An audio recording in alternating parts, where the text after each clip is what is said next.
Hello again, everybody. We decided we're going to start a little project here today. We're going to use this bit of expanded metal, this 55-gallon drum lid strap, a couple pieces of galvanized pipe, a few pieces of some square tubing, the bottom end, well, I guess this is the top end of a blue plastic barrel. And then we've got some white pipe sections that were taken from one of these erector tent things here. We've hacked them down into 25-inch long sections, and we're flattening out the cut ends. We're going to slice a chunk out of this old water heater that we have here, about a 2-inch strip of it, and we're going to start putting together a goat feeding trough from designs I've seen on the internet. So I'll come back with another segment in a few minutes here once I've got the next pieces cut and beat together. Next step in this project here, we'd cut all these white sections of pipe up into equal lengths, and then using our homemade railroad anvil and our little miniature Thor's hammer, we slammed away and flattened out the ends of these pieces at both ends so that they can be cleaned up and then welded in to make the feeder hopper. And we'll get to that in the next section of this video, and cleaning these ends up so they can be welded. Okay, here's the next part cut out. There's a little heated grinder with a cutting blade, and sliced out a nice pretty circle, ready to be used as the bottom of the feed hopper. Next part is pull this old metal shell of a water heater over here and slice a chunk off that. We'll do that next with the grinder. Halfway through now, made ourselves a beautiful line here with a yellow paint pen. And we're just following that line around, getting a nice perfect 2-inch slice of this metal water heater. So we end up with a nice beautiful ring for the base of our food hopper. Get done cutting this thing and I'll show you the next bit. And there you have it.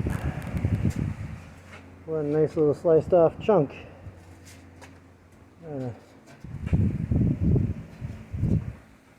Move this aside now.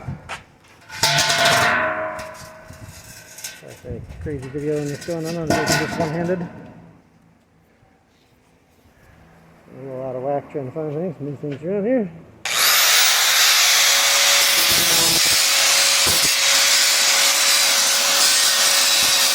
Clean up a little bit of the mess so I don't get any sharp edges later.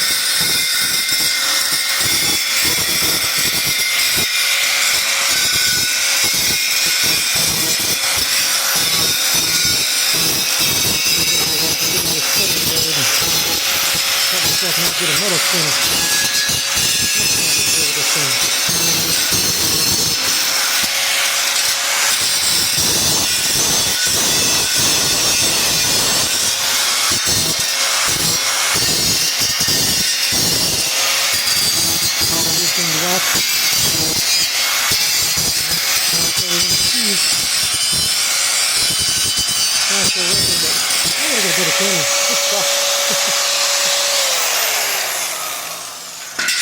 But it is fun to watch, or to film.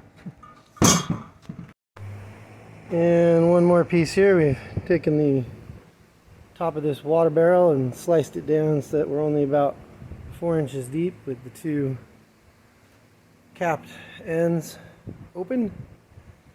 These are where our vertical post pipes will go, right through this base. End up with this little 4-inch ring here. Might end up using that around one of my trees as a water well. Good way to do it. Alright, pulled out our little beauty, the Weldmark 140, our standard 110 outlet plug-in MIG wire-fed welder, running pure CO2. A buddy of mine back in high school once upon a time took me into his dad's shop and showed me 3 or 4 things on a MIG welder and said, well, there you go. From there, play with metal. You'll get it. Well, it's been a couple of decades and I still think I basically just play around with metal. But I build my own cages, make my own tow bars, build my own receiver hitch pieces, bumpers, barbecues, things like this little monstrosity over here, which is a charcoal forge. Sort of mid-process, but yet another one of these projects we're getting to. Bit at a time. We'll make everything work.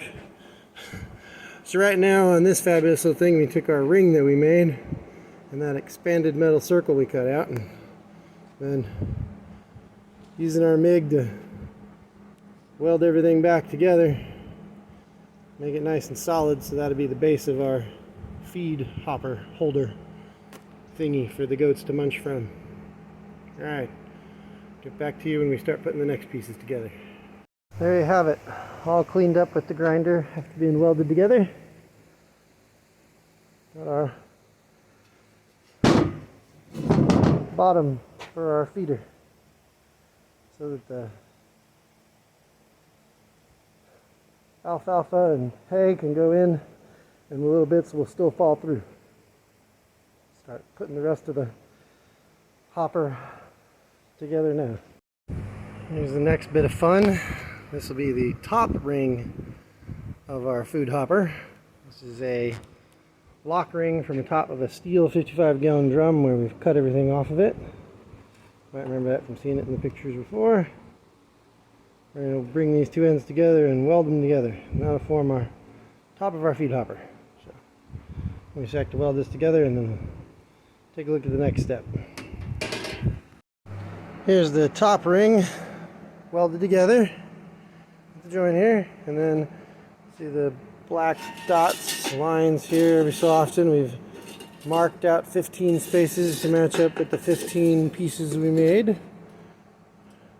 And we've ground all these edges a little bit. And on the inside, where all of them are a little bit, so we can start welding these pieces together. And that's the next step.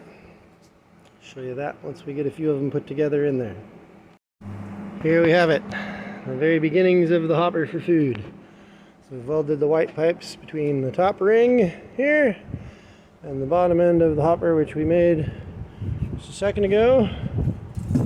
Really crappy weld job, but hey, there it is. It's put together. It will feed goats. Now we've got looks like 13 more of them to stick on there. See how it goes. Show you as we progress. Alright, we're back, and the food hopper is welded together and placed generally as we think it's going to be in our base. You can see the 2 galvanized pipes go through the upturned top of the plastic water barrel, through its 2 fill spout tops. They fit beautifully, knocked right through there. They hang about 6 or 8 inches down, and we're going to weld another piece of it across there, or maybe 2, and make legs so that it'll hold this up. It's just sitting on the wood at the moment. But we're going to clamp the hopper to those galvanized pipes with some hose clamps. You can see the food will go down in here, and the goats can only get their little noses through to munch, and the bits fall through the expanded metal and go to the bottom, and down under here the goats can only get their faces so far in to nibble at what falls, and they can't poop in it or step in it. So hopefully this works out, and we'll have built ourselves a nifty little feeder for our goats. And here we have it. The base is now welded together. I'm not finishing all these welds all the way around, because then water can drain out, because I don't have caps to plug everything totally. But even though it's nasty to do, with a fan on, blowing behind you, and being outdoors, you can weld galvanized and have all the crap that burns off of it blow the hell away from you. Probably not the best thing, and I'm sure there's lots of people who will bitch and moan about it, but hey, it's done.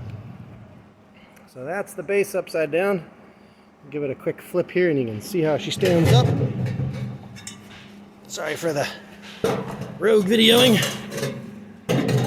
This happens when you are working with nothing but a cell phone. So there it is, all in its glory. And we shall see here in a second. I'm going to pull this fine little thing up here and you can see we even have a rain cover. That's the heat shield from one of those outdoor propane heaters. We scrapped that thing out and threw away everything else, but have this one piece of aluminum hanging out here. So look at that. It's a perfect rain roof for it. So there we are, our home-built goat feeder. We shall see how it does. Maybe I'll put up a video of it, but the goat's munching from it. Here we go. Trial of the goats. We threw some food down in it with our lid. Mounted a hinge to that lid so we can open and close it and it stays attached. And we just threw some food in it for the first time. And our baby goats and our bigger goats seem to be figuring out the scene pretty quickly here. Everybody can get to it from all sides so nobody can get pushed away. Since bigger goats tend to be a little dominant and shove everybody away. So this helps. Having access from all sides. Well, it definitely seems to be a hit with the goats. Everybody's in here munching away happily. Able to chew on what they need to. And everything pretty much seems to fall down and into the bin. So hopefully we'll have a bit less wasted food when all is said and done. They're not able to, quote, stand on it, although little guy's got his feet in there.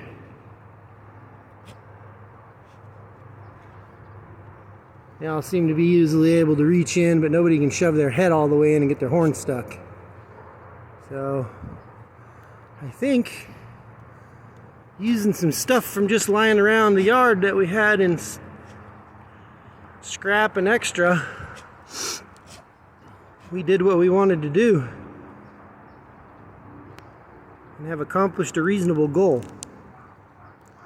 Over the next few, we'll figure out just how well it works and if it helps save us some food dollars, which is the main goal. Well, thanks for watching, everybody. That about wraps up this project.